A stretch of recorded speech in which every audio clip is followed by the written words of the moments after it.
Fil-Parlament Ewropew it-tlieta wara nofsinhar ġiet diskussa s-sitwazzjoni f'pajjiżna u l-mod kif is-saltna tad-dritt mhux qed tiġi mħarsa mill-Gvern Malti f'dibattitu li ġibet l-interess minn ħafna membri tal-Parlament Ewropew mill-gruppi politiċi kollha, il-Gvern Malti kien ikkritikat għal mod kif is-saltna tad-dritt iddeterjorat fl-aħħar snin. While we're here in Strasbourg talking about the rule of law in Malta, the Prime Minister has been selling passports in Hong Kong.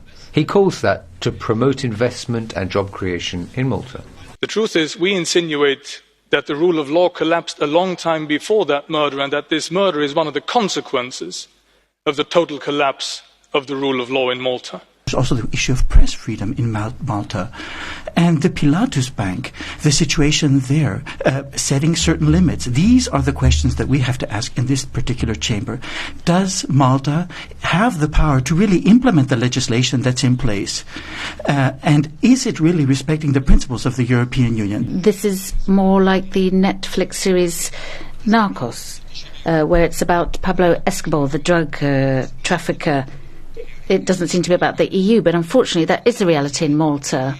A new election will never replace the work of the police. Suspicions of corruption and money laundering affecting people close to him have limited his political action and damaged his credibility.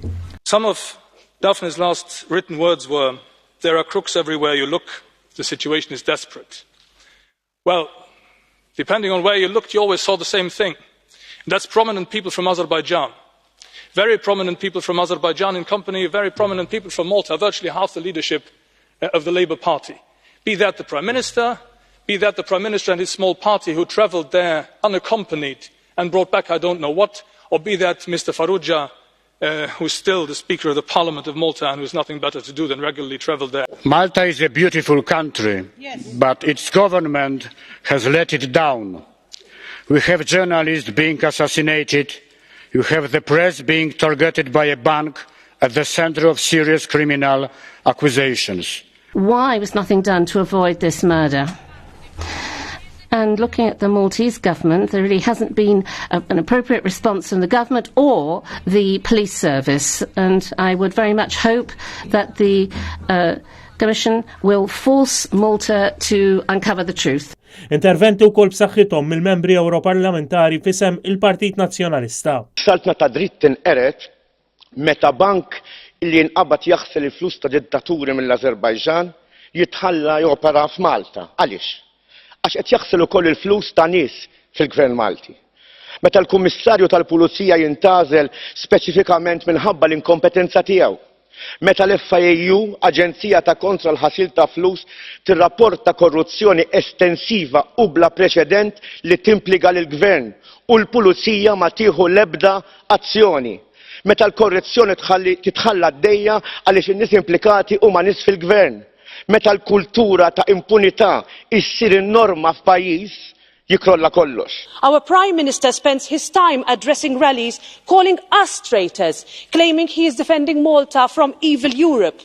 He thinks he can intimidate everyone, but we will not be silent, and neither should the Commission. Launch a rule of law dialogue with the Maltese authorities and help our country move forward. The situation is desperate. I ask all of you, stand with us. Do not let us down now that we need you the most. Nejxu situazzjoni mill-iktar surreali. Għaliex?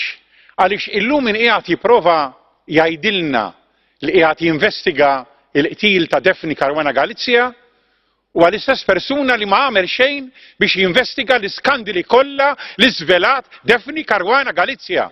Illum qegħdin fis-sitwazzjoni surreali li min qed jgħidilna li jrid jagħmel ġustizzja magħha fil-mewt tagħha naturalment ma kienx kapaċi jipproteġġiha f'ħajjitha. Illum qegħdin fis-sitwazzjoni surreali li min kasbara fil-ħidma ġurnalistika tagħha issa qed jgħid li jrid iħares lejn kull ma kitbet biex jara jasalx għal tarf fuq il-qtil tagħha. Kummissjoni, il-poplu Malti jistenna li inti tkun l-assiesa tal-valuri Ewropew u mhux apoloġista tal-Gvern jew. Min-naħa l-oħra f'interventi iżolati, il-membri Ewroparlamentari f'isem il-Partit Laburista jiddefendu lill-Gvern b'saħansitra l-Ewroparlamentari Marlene Mizzi. Tajt li s-sitwazzjoni qed tkun minfuħa b'mod sproporzjonat. What is happening in Malta and it is happening in other countries. However, this is being blown out of proportion to satisfy a partisan agenda. Imma minkejja dan, membri mill-istess grupp ta' soċjalisti kellhom kritika ħarxa għall-gvern ta' Joseph Muscat. Selling Maltese nationality and therefore EU citizenship has been one of the major threats to security in Malta and therefore to the EU. We also see Maltese names in the Panama Papers. We're not seeing independent investigations into the fact that a politician's wife was linked to one of the banks in the Panama Papers. Fl-intervent ta' sija u nofs ħareġ ċar l-importanza li l-Gvern Malti jaġixxi kemm jista' jkun malajr biex is-sitwazzjoni f'Malta tirritorna għan-normalità.